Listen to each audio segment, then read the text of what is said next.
Boa noite a todos mais uma vez. Eu vou fazer uma leitura pequena aqui do nosso Evangelho segundo o Espiritismo, onde a gente abriu aqui no capítulo 24, onde tem o título: Não são os que gozam de saúde que precisam de médico. Estando Jesus à mesa em casa desse homem, Mateus, vieram aí ter muitos publicanos, a gente de má vida, que se puseram à mesa com Jesus e seus discípulos. O que fez com que os fariseus, notando, dissessem aos discípulos: Como é que o vosso mestre come com publicanos e pessoas de má vida? E tendo-os ouvido, disse-lhes então Jesus: Não são os que gozam de saúde que precisam de médicos. E aí tem uma breve passagem aqui. Eu vou fazer uma leitura só de alguns parágrafos, se assim me permitem. Jesus se acercava principalmente dos pobres e dos deserdados, porque são os que mais necessitam de consolações. Dos cegos dóceis e de boa fé, porque pedem se lhes dê a vista. E não dos orgulhosos, que julgam possuir toda a luz e de nada precisar.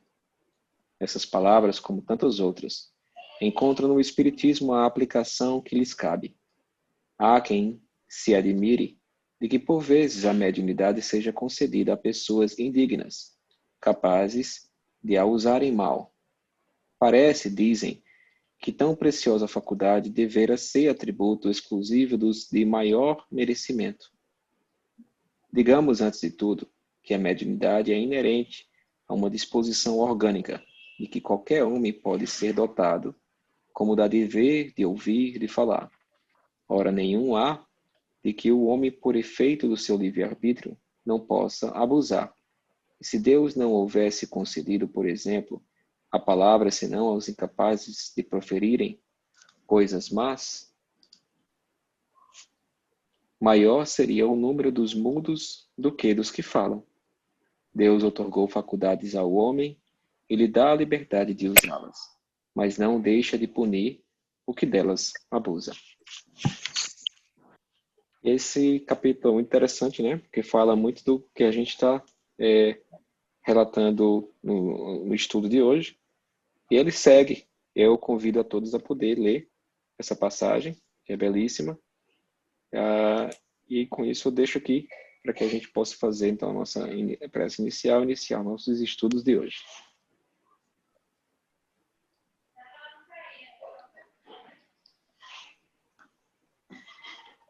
Agradecemos a Deus, a Mestre Jesus, Maria Santíssima, por esse momento maravilhoso, mais um dia de estudo, mais um dia que estamos aqui aprendendo tanto com essas aulas. Agradecemos a presença do seu Vandir e no horário que a gente pode estar lá disponível para nos ajudar. Tanto conhecimento trocamos nesse momento. Agradecemos a presença de todos os irmãos aqui da Austrália, todos os trabalhadores espirituais que já estão trabalhando no hospital aqui. Tanto estão nos ajudando, tanto estão nos amparando a cada dia. Boa noite a todos e vamos em mais uma aula hoje. Assim seja.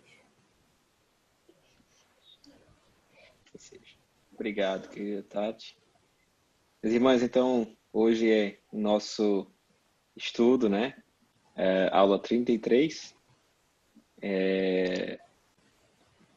Eu vou colocar algumas perguntas aqui, mas vocês têm algumas dúvidas de início sobre algum aspecto que não seja relacionado ao tema, ou o seu Vandir tem algum anúncio para fazer antes da gente iniciar nossos estudos? Não. Nenhum. Bom, então tá certo. Então, eu vou iniciar ali, Silvana Diogo, colocando algumas perguntinhas ali. Como nosso tema da aula de hoje, aula 33, Mecanismos de Defesa Vibratória, a prece durante os tratamentos espirituais. Não é?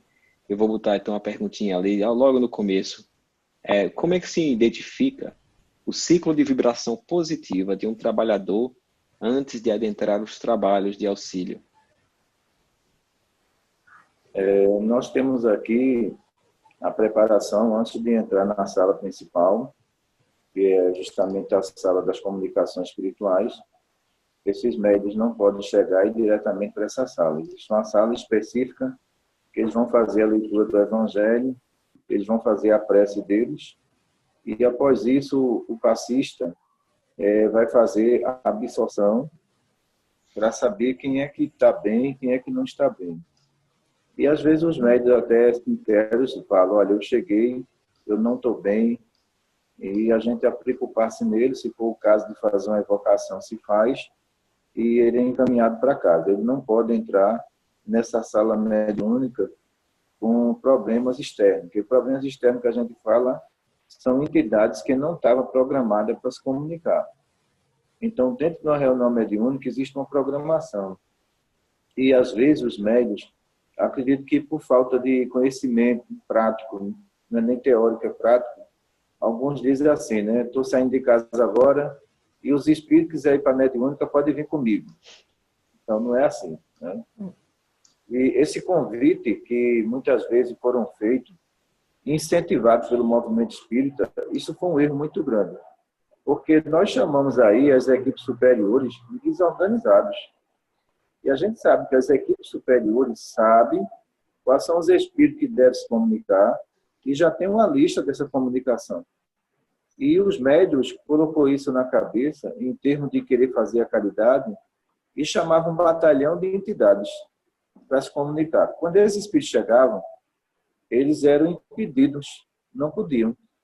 Porque os mentores falavam o seguinte, olha, nós temos a lista enviada pelo mentor da casa e são esses espíritos aqui que vão se comunicar. E muitos espíritos entravam em conflito, dizendo, não, mas o seu médium não me chamou, não me convidaram, e por que agora eu não posso me comunicar? Então, Jesus disse uma frase muito interessante, que eu pego isso sempre ao pé da letra mesmo, né? Assim na terra como no céu. Então, quando ele disse assim na terra como no céu, se eu convido todo mundo para entrar, então a responsabilidade é minha, não é das equipes, não. Então, se eu tenho esse costume de fazer isso, esses espíritos que estão desencarnados, foram almas de homens, no mundo espiritual ele vai dizer o quê? Se eu fui convidado, eu quero entrar. Só que existe regra, existe disciplina que impede isso. E muitos médios colocaram isso na cabeça como caridade. E quando saíram da mediúnica, esses espíritos foram atrás. Esses médios se perturbaram, porque disseram, não foi você que me chamou, quando eu cheguei lá, me barraram. Agora eu vou atrás de você. Então, para a gente entender que os mecanismos de defesa vibratória, um trabalho sério, não é como a gente achava, pessoal. A gente achava que tudo era permitido, que a gente podia fazer tudo sem antes perguntar ao mentor da casa. Ninguém perguntava nada. E, de repente, a gente cometeu erros que a gente tem que corrigir. A gente não pode ficar no erro. Porque, na medida que você fica no erro, é o que eu vejo muitas vezes, muitos médicos adoecerem. Porque eles não querem mudar, eles querem continuar. Dizem, não, mas eu aprendi assim. Sim, pessoal, olha, a medicina começou na sangria. Hoje em dia, já quem faz cirurgia são robôs. Isso é evolução. E se a gente não evoluir, vamos ficar naquilo que achamos que é verdade, não sendo verdade. Entendeu, Francisco? Entendi. Todo mundo entendeu direito? Alguém tem alguma dúvida? E só tem grilos. Vou então entrar um pouquinho mais para frente ali, né, onde a gente fala sobre o campo magnético, né, em que a gente observa ali a contaminação do campo magnético. A doutora Cristina nos relata que quando é apresentado o campo magnético médio na coloração vermelha, ela tem uma contaminação ali de fluidos alcoólicos, ou viciação com álcool, ou utilização de álcool. E aí a minha dúvida, Silvandir, é mais no sentido assim, como médio, nós absorvemos muito por onde andamos, não é? Então, como é que a gente pode saber se aquele médio está fazendo o uso do álcool ou ele está em ambientes, ou frequentando ambientes, ou digamos assim, na casa dele tem algum alcoólatra e ele acaba absorvendo. Ele pode absorver e aquela contaminação fazer parte do seu campo magnético, mesmo sem consumindo? As contaminações excessivas, elas causam logo um pico de pressão, né? Esse médio, a pressão dele era 12/8, ela dispara. Sim. E é resistente à medicação. Então, o primeiro sinal é esse. O segundo sinal é refluxo. Ele vai ter refluxo, entendeu? Esse refluxo é porque o timo dele está muito contaminado pelo álcool. Então, a partir do momento que ele faz ingestão, é pior ainda. Porque a ingestão de álcool, praticamente o campo magnético dele fica todo avermelhado, identificando que ele não está bem. E quando ele vai para o passe, ele sente dor de cabeça. Essa dor de cabeça é o choque do fluido positivo com as ações alcoólicas que esse médico possui. Então, é interessante que a gente está aqui, todo mundo aprendendo um com o outro. É interessante que muitos espíritas no Brasil disseram o seguinte: olha, você pode beber no domingo, que o trabalho de passe é na terça. Aí, na terça-feira, você já pode fazer o trabalho, que está tudo certo. É muito complicado o negócio disso. Porque se nós viemos para nos moralizar, por que queremos abrir brecha para a viciação?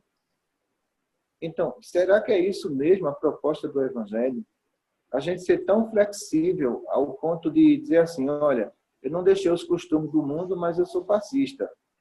Sendo passista, eu posso fazer duas coisas. E Jesus veio e disse assim, não podeis servir a dois senhores. Entendeu? Ele veio e disse isso. Ou você agrada um, ou você desagrada o outro. E tem pessoas pacientes que chegam e dizem, olha, o médico espiritual lá dentro me afastou do passe. Eu pergunto, por quê? Não, só porque eu tomo uma cervejinha, eu não posso trabalhar na minha casa espírita? Poder pode ir lá, agora está errado. Está errado porque o passe, ele é a transfusão fluídica de uma pessoa sadia com uma pessoa doente. Como é que eu vou ter essa transfusão fluídica que eu estou alcoolizado, criatura?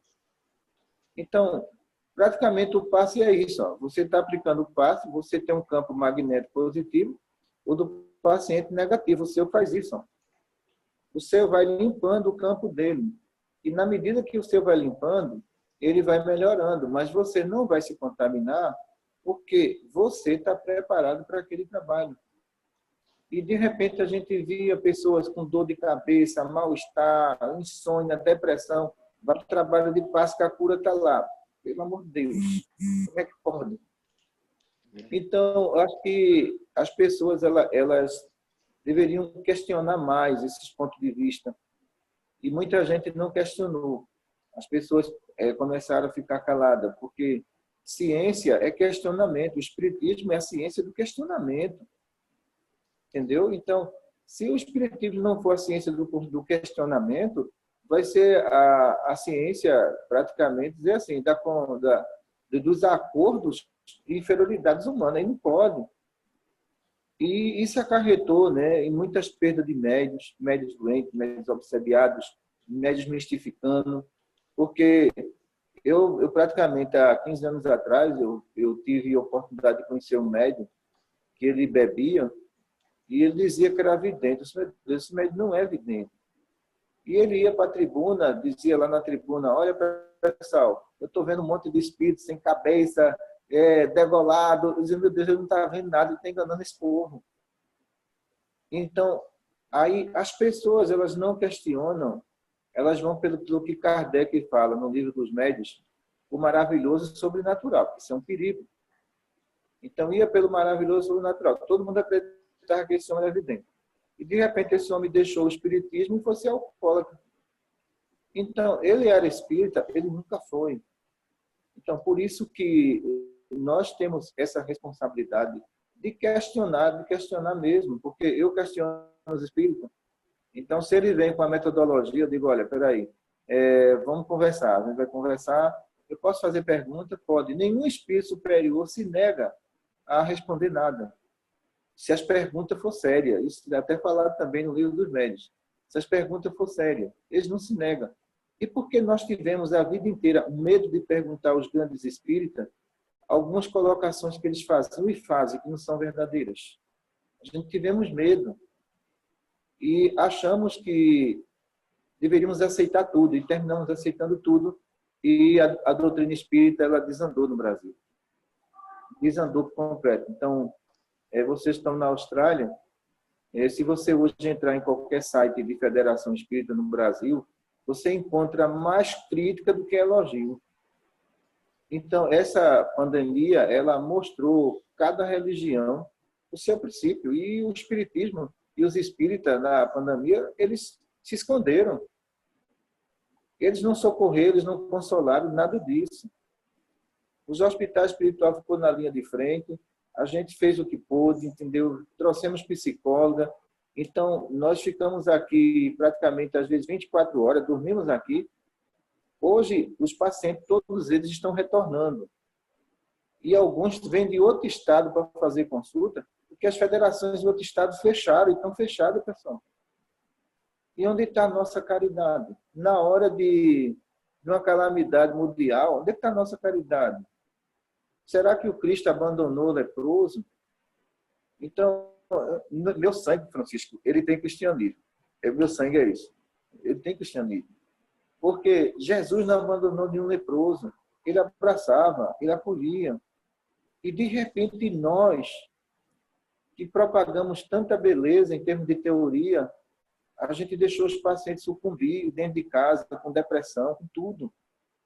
Então, é esse espiritismo que a justiça divina pretende? Não, não é espiritismo, não. O espiritismo que eu conheço, o cristianismo que eu conheço, é aquele de você abraçar o necessitado, independente que ele esteja sujo, limpo ou contaminado. Esse é o cristianismo que eu conheço.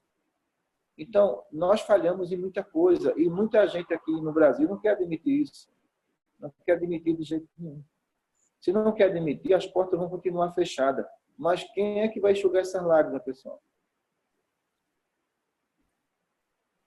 Não tem. Então, as igrejas evangélicas estão lotadas. As católicas também voltaram a funcionar, estão lotadas. Imagine que a nossa família espírita ainda está de férias. A coisa é séria, Francisco. O movimento de retransformação para poder ativar digamos, a exemplificação do que foi a Casa do Caminho para dentro do Espiritismo, né? Porque eles não fechavam para leprosos também. Quando era Pedro, quando eram os discípulos ali atendendo, depois de Jesus, né? Eles abriam para todo tipo de doente. Está lá no Paulo de Tarso, no livro. Maravilhoso, quem quiser ler. Né? Agora, Silvandi, a minha dúvida ainda ficou um pouco aberta, porque deixa eu dar um pouquinho do meu relato. Quando eu era mais jovem, por volta dos meus 15, 16, eu tive aquele pico na mediunidade sonambúlica, em que tudo começou com a bebida do álcool. Então, eu bebia o álcool, se eu bebia o álcool, no outro dia eu dormia. Mas eu ficava dormindo por 15 a 20 dias. Eu não conseguia levantar, eu ficava de cama, completamente anestesiado, só tinha que me levar para o banho, tinha que me dar comida, porque senão eu não levantava. E eu percebi, e aí voltava ao normal. Quando eu voltava ao normal, eu voltava super acelerado, né? E aí eu percebi, eu ficava normal, eu dizia, poxa, melhorei, fiquei bom. Aí ia ter uma festa na minha casa, meu pai fazia as festas, né, com os amigos, aí tinha bebida, aí eu só bebia um gole do copo dele. No outro dia eu estava de cama de novo, e ficava de novo por 20 dias. Com o passar do tempo, isso durou 5 anos, seu Vandir. E com o passar do tempo eu observei que mesmo eu não consumindo álcool, só em eu estar presente nesses ambientes, eu ficava de cama no outro dia. Então, por isso que eu faço a minha pergunta com relação a pode o meu campo magnético ficar contaminado com fluido alcoólico, mesmo sem eu consumir o álcool? No caso do médium que tem sonambulismo, a sensibilidade do sonâmbulo ela é toda neurológica. Aí tá. Então, ou você bebendo ou não, mas no ambiente que tem bebida, o que acarreta aí é a anestesia que esse fluido causava em você, né? Que seria um fluido anestésico alcoólico. Então, esse fluido anestésico alcoólico deixava você lá quietinho. Então, isso quer dizer que a sua atividade neurológica diminuía. Quando você saía do quadro, essa atividade voltava acelerada. Então, pode sim, em determinados ambientes, dentro do ambiente que tem álcool, eu só posso durar 30 minutos. A partir daí, se vocês não me conhecerem, vai dizer, Vandi bebeu. É impressionante. Vandi bebeu. Coordenação motora de bêbado. Voz de bêbado. Entendeu? Então, por isso que eu tenho esse tempo aí, 30 minutos. Depois de 30 minutos, eu saio logo. Porque o fluido, ele é muito envolvente. Você está ali, você não está pensando em beber, mas é a atmosfera fluídica que favorece a isso. E no caso do sonâmbulo, ele às vezes ele tem um estado de paralisia, ele fica lá estático, ele não consegue se mexer de jeito nenhum. Eu lembro um caso que aconteceu aqui no Maria Cláudia Antigo, a antiga sede. Quem estava dando o curso foi a doutora Cristina já, e entrou um rapaz alcoólatra. Eu não sei se ele ia me agredir, a plateia estava cheia, e lá tem o campo magnético, né, aquele que fica no teto. Quando ele entrou, ele ficou preso no campo. Ele não conseguia sair mais de forma nenhuma. Ele ia para frente, ia para trás, e ele totalmente paralisado, né? E a médica viu e disse, olha, deixa ele aí. Ele não está mexendo com ninguém. Agora, o tempo foi passando e a situação dele foi piorando. Porque ele ficou totalmente estático. Então, a gente foi encerrando o curso, pedindo para o pessoal sair, e a família dele veio, porque ele invadiu o hospital, né? A família dele veio com 3 homens para tirar ele e não conseguiu, não. Não conseguiu. Ele ficou preso ali. Quando a gente foi estudar o caso, ele era sonâmbulo. Quando ele entrou no campo, ele se deslocou e ficou só o corpo, né? Então, 3 homens pegou ele, deitou para tirar do canto, ele com um peso enorme. Quando ele retornou, ele saiu correndo pelo meio da rua e não voltou mais. Então, isso quer dizer que, no caso do sonâmbulo, ele pode se deslocar através do álcool. Agora, o retorno dele é mais complexo. Isso aí, acho que a doutora Cristina até relatou uma vez que isso é dívida. Isso foi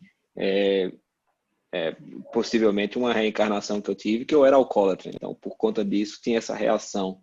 Não é tão similar, mas durante a minha adolescência, já sem beber, quando eu me encontrava e saía com os amigos, não é? Eu não bebia, nunca bebi, e aí eu saía com meus amigos e eles diziam, nossa, tu não bebe, mas tu parece que tá bêbado. Que é isso que o senhor disse. Agora, vamos fazer um retrocesso ali quando o senhor estava dando aquela aula sobre ser cristão ali no comecinho. A Sâmula colocou uma pergunta muito interessante lá no final, que eu queria ver se a gente podia trazer ela de volta, porque faz uma correlação ali com o que o senhor falou, que ser cristão é você auxiliar todo mundo. Não é, Sâmula? Você quer fazer a sua pergunta, então?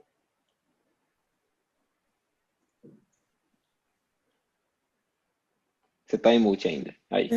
Agora consegui. Sim. Aqui na aula, né, quando ele fala se a gente não tem uma qualidade do ambiente numa reunião, vai existir aglomeração de espíritos doentes, né? Os espíritos necessitados, eles vão continuar ali. E o porquê que a espiritualidade não recolhe esses espíritos necessitados, e isso depende exclusivamente só ali daquela casa espírita ou do hospital? Porque nós vamos estudar aí efeitos de campo magnético e sabemos que dentro de uma reunião e dentro de uma residência, o campo magnético é formado pelos encarnados. O fluido é muito materializado. Existe outro mecanismo que a gente prende os espíritos. É a nossa inferioridade de pensar. Nós estamos alimentando essa usina negativa. Se essa usina é alimentada por encarnado, qual é a responsabilidade que os desencarnados têm em recolher? Primeiro, nós temos que mudar a estrutura de pensar. Então, dentro de uma casa espírita, se o pessoal trabalha errado, dentro de um hospital trabalha errado, a responsabilidade é dos vivos, não são dos mortos. Se a gente trabalha certinho, há fluidos de sobra para fazer a retirada dessas entidades. Quando fazemos uma evocação de alguns espíritos que são resistentes e não querem, quando eles entram aqui, eles dizem, eu não gostei desse local. E nós perguntamos na doutrinação, por que você não gostou desse local? Eu não estou me sentindo bem aqui. Essas energias não me fazem bem. Não é o habitat tipo. Então, isso quer dizer que existe ação mais positiva do que negativa. E algumas ações negativas que prendem ele, a espiritualidade até tenta, mas não consegue. O que é que eles dizem? Peça para os vivos se melhorar primeiro que eu saio. Então, quando eles se melhorar, eu saio. Se eles não melhorar, eu vou ficar aqui. Então, o que afasta esses espíritos desses locais? É os fluidos positivos. Se não tem, ele fica preso. Ele não consegue sair, não. E o desejo dele também não é sair. Ainda tem isso. Ele não tem o desejo de sair. Porque ele se sente bem naquela atmosfera energética. Então, os espíritos conversam, anjos de guarda, tudo, mas eles, olha, eu não vou sair. E a gente sabe que existe a regra da obediência no mundo espiritual. De acordo com a lei da afinidade fluídica, você não pode tirar um espírito onde existe outro encarnado colaborando pela presença dele. Então, isso é respeitado. Está explicado, Samila?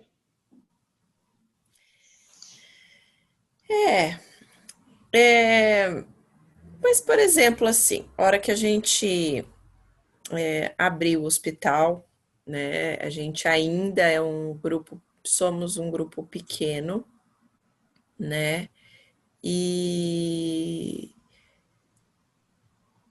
assim, de repente, de não ter toda ou o conhecimento, ou a estrutura, falhar em alguma coisa ali, e a quantidade dos espíritos necessitados. Eu vejo assim, né, algumas situações que a gente já passou aqui, e eu acho que da quantidade de espíritos necessitados que tem aqui, né? E assim, não tem nenhum, não sei se tem, mas se tem, são poucos lugares que conseguem ter ou dar um auxílio a esses espíritos. Sim, é justo essa responsabilidade cair sobre a casa espírita? Vamos ver a questão dos hospitais. Todos os hospitais espirituais são abertos, eles têm 800 enfermarias. Então, esses espíritos são convidados ao internamento. Os que não são convidados ao internamento, ele não pode também ficar dentro do hospital. É livre-arbítrio dele ir embora. Porque se nós temos 800 enfermarias, isso quer dizer que isso já diminui também as incorporações espirituais. Não é necessário todos os médicos incorporar. Então, quando você não tem uma estrutura como essa, Tâmara, fica muito difícil. Porque quando você vai doutrinar um espírito, e olha, a espiritualidade vai lhe levar, mas para onde? Eu vou para onde? Me explica. E eles, às vezes, estão muito materializados, não podem sair da Terra, tem que se tratar aqui na Terra. Então, acho que a falta de conhecimento de muitos, em termos de doutrinação, agravou também essa questão de perseguição espiritual sobre os médicos. Então, hoje eu sei que tem 800 enfermarias, que muitas entidades nem por comunicação passam, ele já vai para a comunicação. Então, o mesmo mecanismo vai ser aplicado na Itália e na Austrália. Então, vocês vão receber aí, vamos dizer, numa reunião de vocês pode ter 400 mil entidades, mas vai ter que ter o local do internamento. Esse local de internamento, a espiritualidade vai fazendo a triagem e vendo quem é que quer ficar internado. Também quem não quiser, não pode estar dentro do hospital. Então, eu estou aqui, ó, agora de manhã, então a gente não vê nenhuma entidade transitando aqui, porque existe regra. E nenhuma entidade invadindo o local. Então, existe uma regra que eles consideram isso uma disciplina. Quando entra qualquer entidade, tem a recepção espiritual que vai lá, olha, você veio fazer o quê? Quer ajuda? Quero não. Olha, não pode ficar aqui não. Só pode ficar aqui os que querem realmente internamento. E alguns até ficam internados, depois melhora da bebida, melhora do câncer do pulmão e vão beber de novo. E depois, quando volta, eles são acolhidos. Mas na terceira saída, ele já perdeu a vaga. Ele não pode mais. Porque estão vendo que ele não está nesse grau ainda de aceitação de tratamento. Então, no caso de vocês, não se preocupe quanto a isso não, porque isso não vai acontecer porque tem enfermaria para internamento. Tá. Só mais uma questão, né, dentro desse assunto. Quando a gente fala aqui, né, que quando os espíritos eles estão muito materializados, eles precisam ser tratados aqui. Assim, tem que ser aqui, não tem como a espiritualidade superior fazer alguma coisa para que esse espírito melhore? Ou como que funciona essa necessidade de estar aqui para se curar aqui, para depois poder ser levado para uma colônia? Deixa eu explicar para você. É a questão da aceitação da condição de cada um. Então, eu trabalhei muito no setor externo com equipes espirituais e é interessante que a gente chega debaixo de viaduto, tem entidade desencarnada. E nós queremos retirar. Ele faz, eu não quero, aqui é a minha moradia, eu me sinto bem aqui. É livre-arbítrio dele. Mas você aceita um tratamento? Não, eu não estou doente. São espíritos orgulhosos. Não tem seres humanos que estão doentes em casa, não querem ir para o hospital. Ele continua pensando a mesma coisa, do outro lado. Não é diferente, não. Então, até se o médico for lá na casa dele, ele não aceita, eu não quero mais que não estou doente. Então, os espíritos superiores, eles só curam pelo livre-arbítrio nosso. Se a gente falar, eu não quero ser curado. O que era que Jesus dizia quando ia curar, né? Você quer ser curado? Veja a questão ética dele, né? Quero sim, Senhor, então estás curado. E tem muito espírito que ele rejeita isso, ele não aceita isso. Então ele vai passar um período de tempo bastante longo na Terra, até que ele faça uma prece, chama o anjo de guarda dele para ser recolhido. Já outros, né? Alguns religiosos de muita fé, ele não precisa passar por tratamento. São muito educados, entendeu? Aceita a presença dos médicos espirituais, são tratados e são recolhidos. É muito diferente, né? Entendi. Dentro dessa pergunta tem uma pergunta da Sheila. Você quer fazer, Sheila? Quero. Obrigada, sim. Samandy. Quando fala, ainda dentro da pergunta que a Samela fez, que tem esse agrupamento de espíritos, as equipes socorristas elas não conseguem se aproximar por conta das energias dos médiuns não estarem positivas e não estar harmoniosa e o ambiente também, ou só porque os espíritos não querem o socorro? Como que funciona, seu Vandir? A equipe socorrista, ela consegue chegar perto de uma casa espírita que não está harmonizada? Olha, vê só, Allan Kardec, ele fala na codificação, uma assembleia de homens sérios, só espíritos sérios. Uma assembleia de homens brincalhões, só espíritos brincalhões. Essa visão de Kardec, ele teve uma visão do campo energético de uma casa espírita, de um hospital. Se esse campo energético ninguém quer levar nada a sério, o que é que os espíritos sérios vão fazer ali? É o conceito de afinidade fluídica, entendeu? Então, eles não vão participar daquilo de nenhuma forma.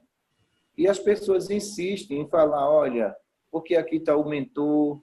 Não, o mentor espiritual ele é o primeiro a se afastar, porque ele não é conivente com erros, e muito menos com a atmosfera fluídica. Então, a responsabilidade de uma reunião é muito séria, porque depende da minha energia, depende da sua, não só depende da minha. Se você numa reunião estiver pensando mal de mim, acabou a reunião. Essa reunião não tem utilidade nenhuma mais. Então, eu vou culpar o mentor vai dizer, olha, a culpa não foi sua não, foi dela. O pensamento dela fluiu contra você. Então, para a gente entender que no mundo espiritual, eles dependem muito de campo magnético para trabalhar. Mas esses campos magnéticos, quem forma é o ser humano. Tá. Obrigada, Silvandir. Eu queria fazer uma pergunta desse tópico ainda, Silvandir.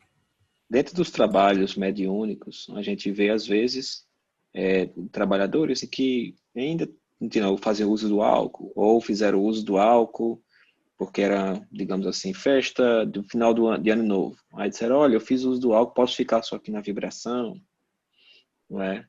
Ou só posso ficar aqui na reunião mediúnica. E, às vezes, a gente vê os coordenadores até aceitarem isso, né? Esse fator. E aí eu já vi, dentro do trabalho mediúnico, espíritos, né, pseudo-sábios participando ali, foram evocados, e muitos sabem sobre toda a situação e falam, ameaçam, né, o grupo, dizem, olha, a gente vai acabar com esse trabalho, assim, assim, assado. A doutora Cristina ali na aula dessa semana, ela fala ali no vídeo, né, onde é que está o mentor dessa casa? Por que deixa esses espíritos? E esses espíritos às vezes vêm e falam que não é a primeira vez que eles estão lá, já é a segunda vez, não é, que eles aparecem. E aí eu me questiono realmente, né? Onde é que está o mentor da casa? E por que isso acontece? Por que tem essa permissão, não é? No Espiritismo, a gente tem que entender que eu tive uma base de um doutrinador muito experiente. Ele tinha mais ou menos 60 anos de idade. Eu iniciei com ele. E era uma pessoa muito responsável, né? Pessoa que eu agradeço muito a ele, os conselhos que ele me dava, tudo. Então, eu tive essa base dessa pessoa, uma base dentro da codificação, que ele gostava muito de estudar codificação. As chances que ele me deu com mais ou menos 18 anos entrar numa mesa mediúnica, foi ele que me deu essa chance, eu devo muito a ele também. Então, o que acontece? Você tem uma base de uma pessoa experiente. E essa base é fundamental. Nós não podemos pegar simplesmente uma base de um amador para você querer formar médios. Não tem como. Qual foi o erro doutrinário no Brasil? Todo mundo no Brasil resolveu abrir um centro espírita. Mas ele tinha essa missão de abrir o centro espírita? Não tinha. E nem mentor espiritual tinha. Criou o mentor espiritual. E a pressa da propagação, da abertura dessas instituições, causou muitos erros doutrinários, muitos erros sérios. Então, quando você pega uma pessoa e ela perdeu o domingo para ir para uma reunião mediúnica numa segunda-feira, é impossível a pessoa dessa render. Se coloca uma pessoa dessa na reunião dessa, acaba com esse médium. Porque são muito sensitivos. A maioria vai ter crise de vômito, outros vão ter diarreia, só a presença dele dentro do ambiente. Então, isso quer dizer que toda base séria, ela tem muitas restrições, muita disciplina. E as pessoas não querem, sabe? Elas não querem. Então, elas querem assim, não, mediunidade, eu vou lá, faço minha parte, vou para casa. Mediunidade é uma ciência muito profunda. Não é só isso. Então, exige de cada um de nós reflexão dos nossos defeitos, estudo, observação sobre as comunicações. São muitos fatores que envolvem a mediunidade, não é só a comunicação.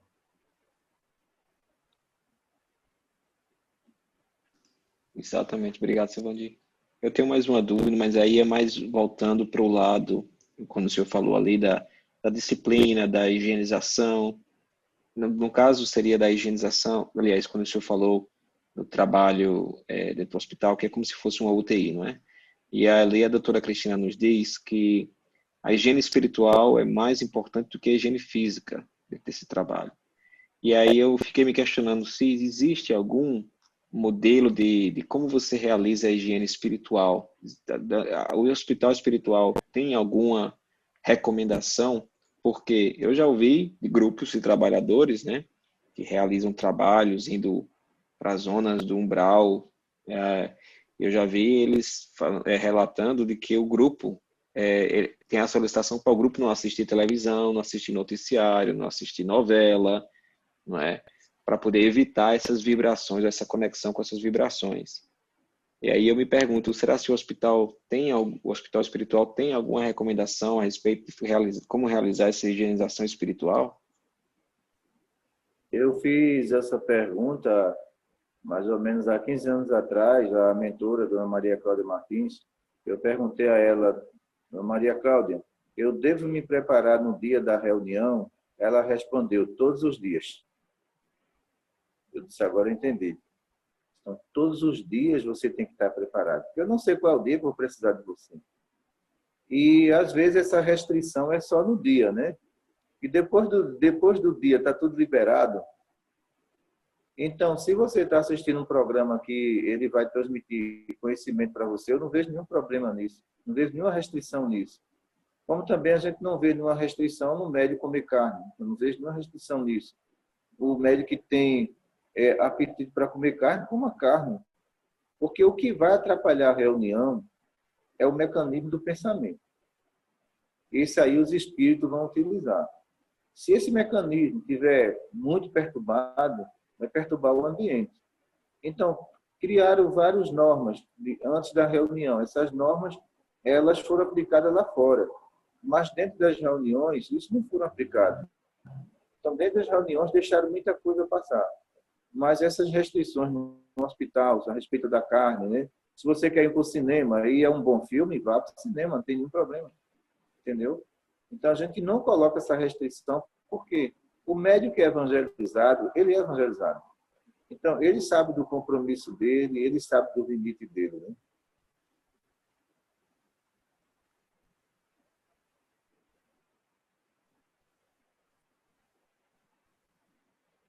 Desculpa, eu estava em mute. Obrigado, Silvandir. Dentro ainda, deixa eu voltar aqui um pouquinho na minha pergunta número 3, da prece, da realização da prece, da importância da moralização do médium. Por que a gente vê pessoas ou médiums moralizados, que fazem um trabalho, fazem um estudo, que a gente vê às vezes eles entrando numa oração e de repente acontece aquele branco no seu pensamento e eles perdem até a linha de raciocínio da oração.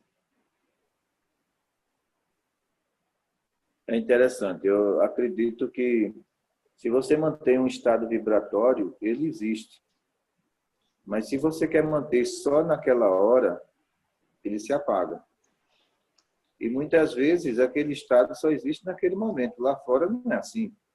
Não funciona desse jeito. Então, eu vejo alguns paciente é paciente, né? Ele está precisando de conhecimento e ele diz assim: mas seu Vandir, eu vou fazer uma prece, me dá um apagão. Vem tanta coisa ruim na minha cabeça. Eu entendo que nele existe perseguição, mas um trabalhador, ele vai fazer uma prece e de repente essa prece se apaga, há duas ações, né? Ou o pensamento dele não estava ali dentro do local, ou houve uma ação externa. A ação externa é muito rápida, nos surpreende realmente. E, de repente, essa ação externa, ela vem e bloqueia a memória do médium. Aí, a culpa não é do médium, a ação foi de entidades lá fora. Agiu sobre o pensamento do médium com corrente fluídica. Eu lembro que eu fui fazer uma palestra numa casa espírita, faz uns 15 anos, e me deram o tema do Livro dos Espíritos, e de repente colocaram uma pessoa para fazer a direção. Eu vi que a pessoa não estava bem. Meu Deus, e agora? Eu vou para aquela tribuna ali, essa pessoa não está bem. Então eu já fui me preparando. E quando a pessoa disse assim: olha, eu vou passar a palavra ao palestrante. Quando ele falou isso, eu não sabia onde eu estava, nem o que eu estava fazendo ali. E quando eu olhei para o livro dos Espíritos, eu disse, meu Deus, e agora? O tema está na minha frente, mas eu vou começar por onde? Então, olha, eu tentando contornar a situação, demorou 10 minutos para eu voltar à sintonia. Porque o campo magnético dele se chocou com o meu. E quando houve um choque de campo magnético, pegou na memória. Pronto, apagou tudo. Então, se você vai dirigir uma reunião, fazer uma prece, esteja bem, porque você vai ser o doador. Você vai ser o canal que Deus vai usar para ajudar aquela pessoa. E às vezes a pessoa está com dor de cabeça, mal-estar,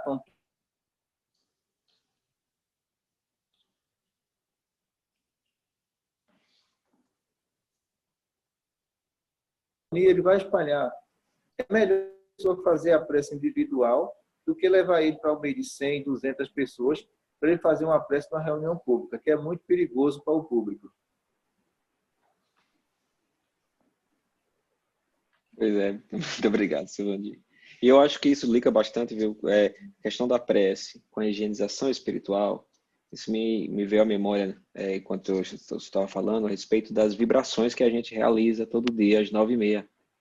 Para mim, pelo menos, ela funciona como uma higienização espiritual. Não é?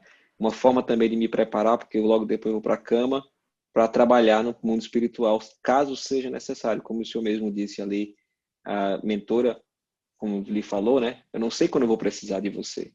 Nós não sabemos quando a espiritualidade vai precisar da gente, né? Vocês estão me ouvindo ou minha conexão está caindo?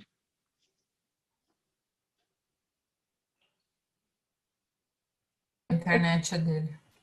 É a minha internet Agora, que está caindo? Essa. Congelou, Francisco. Ah, me desculpa. Até onde vocês ouviram? Estava falando das nossas vibrações, né? Que você já sente isso como uma limpeza que você faz antes de dormir e tal. Pronto, foi isso mesmo. E também para poder, ligado àquele conhecimento, aquele ponto que o senhor Vandir falou, quando a mentora disse a ele, eu não sei quando eu vou precisar de você. A gente não sabe quando é que nós vamos trabalhar no plano espiritual, no período noturno, não é? Ou receber a graça de ser chamado para fazer algum estudo, né? A gente tem que estar sempre se preparando, sempre se higienizando. No meu ponto de vista, eu encontrei as vibrações noturnas às 9h30 como esse elo, sabe? Sabe que às vezes me vem assim, né, um pensamento de aquela coisa, a gente começando os estudos, a questão do hospital espiritual, a gente tem que estar preparado, que a gente vai sofrer um ataque daqui, um ataque dali. E aí, às vezes, a hora que eu vou fazer a nossa vibração, principalmente, né, até de ontem, sabe que eu fico assim com o pé atrás, assim, de será que eu devo fazer? Será que eu não vou atrair alguma coisa? Sabe quando você fica um pouco com receio de... E ontem eu segurando os eletrodos, o eletrodo bombando, né? A mão. E daí eu fico mais assim, sabe? Às vezes com... Não, porque é interessante que na reunião ontem com o pessoal da Itália, a gente vai criar uma pasta de tratamento internacional. Nessa pasta vai estar contida nela vocês e a família de vocês, entendeu?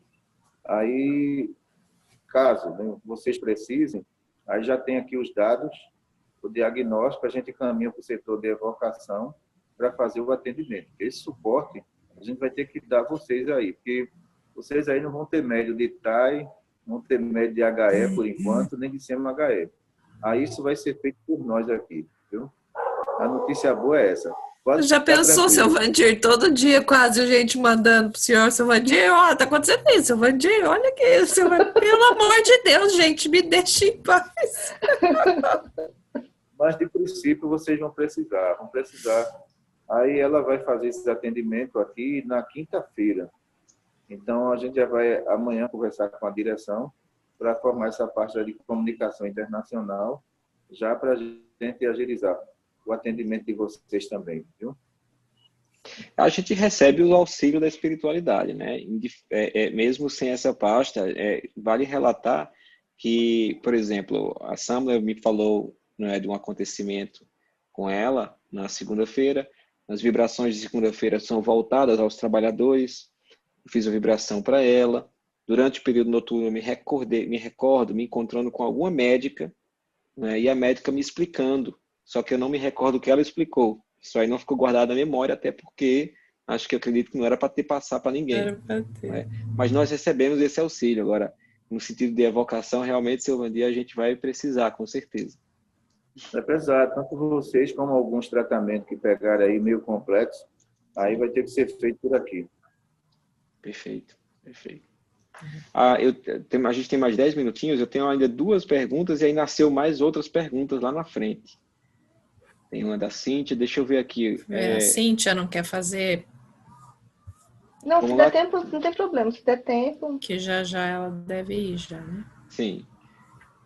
Não, você pode fazer, não tem problema não. Se der Bom, tempo, faz. a minha última é mais no sentido de avoids, né? O que acontece quando trabalhadores se encontram com seres ovoides, eu escrevi errado, ovoides, em seu campo magnético e como identificá-los? Os ovoides são mais complicados, né? Porque esse trabalhador ele vai apresentar algum tipo de ferimento. Esse ferimento pode ser na perna, pode ser no braço, pode ser mesmo até em qualquer parte do corpo. E essa identificação do ovoide está no seguinte fator: o antibiótico não faz efeito. Entendeu? Então, o antibiótico não fazendo efeito, não é preciso nem você ser vidente. Você já sabe que tem um problema grave ali, que seria o problema do ovoide. Essa identificação eu aprendi com o médico Dr. Carlos Henrique, porque na época não tinha evidência, era muito difícil identificar isso. E ele disse, você na entrevista com o paciente já pergunta a ele, já faz 15 dias de antibiótico? Faz. Então, ele está com ovoide. Agora, no caso de ferimento causado por diabetes, aí a gente tem que ver se é a diabetes alta ou se é ovoide, porque a gente pode confundir.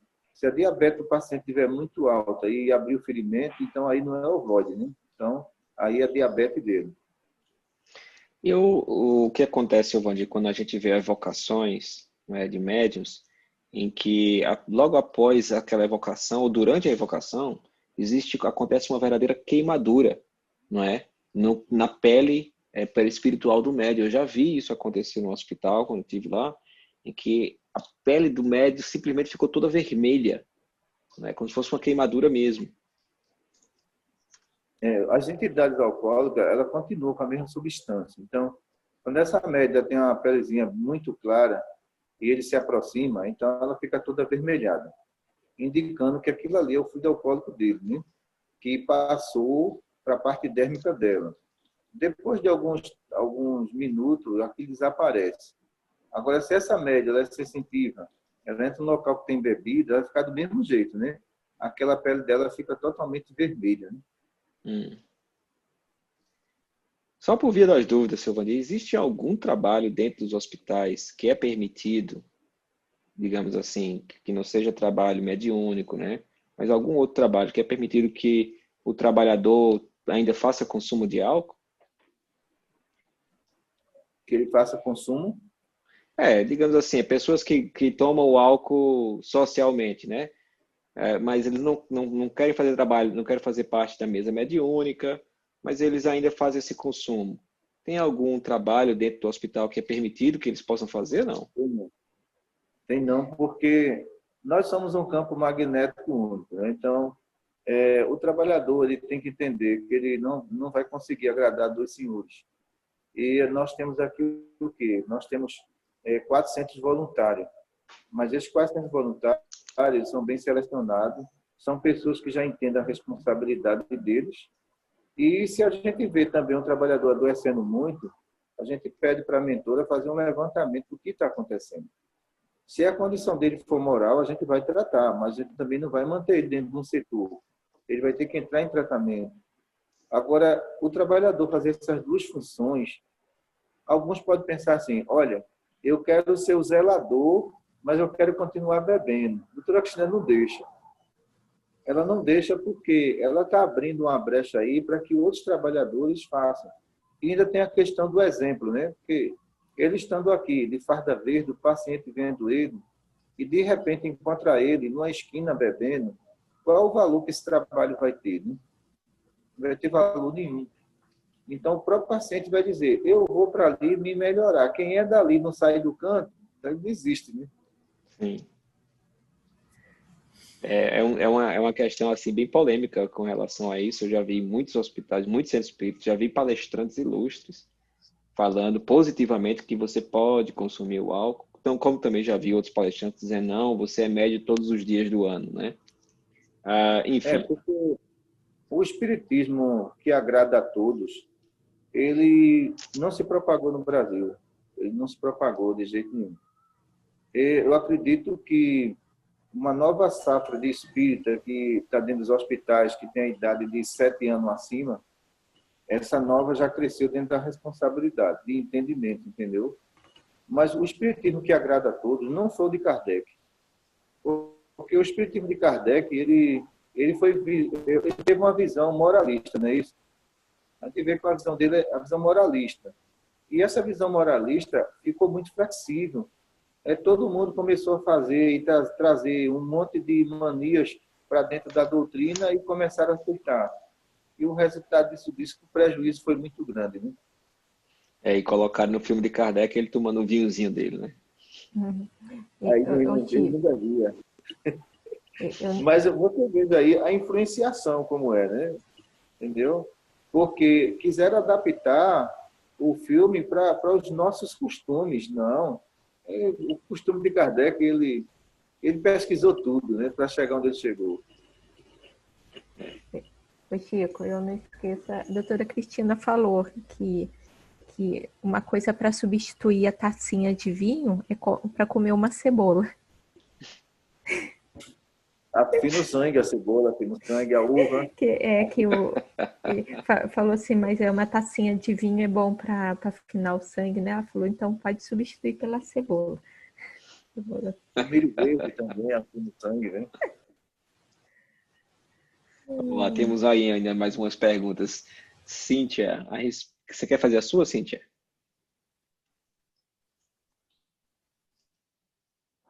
Talvez ela já tenha saído. Eu vou fazer a dela então. A respeito do campo magnético e a áurea, o que vemos ao redor do seu Vandi é a áurea? Veja só, o que nós temos aí é duas coisas que a gente tem que entender. O que é campo magnético e o que é áurea, né? Campo magnético é onde os espíritos se comunicam. A áurea que a gente fala é uma expansão de todo o bem que a gente faz, que está armazenado dentro de nós, que forma um elozinho em volta do médium, certo? Aí não é campo magnético, aí já é interno.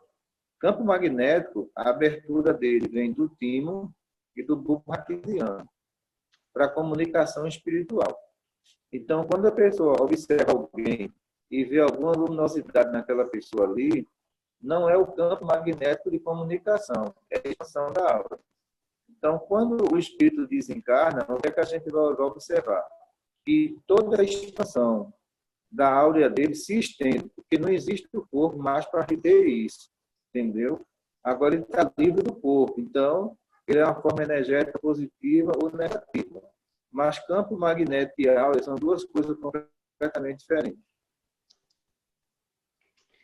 E aí chegamos à última pergunta, Samila. Se o senhor permite, seu Wander já deu as 8, mas se o senhor me permite fazer essa última da Samila.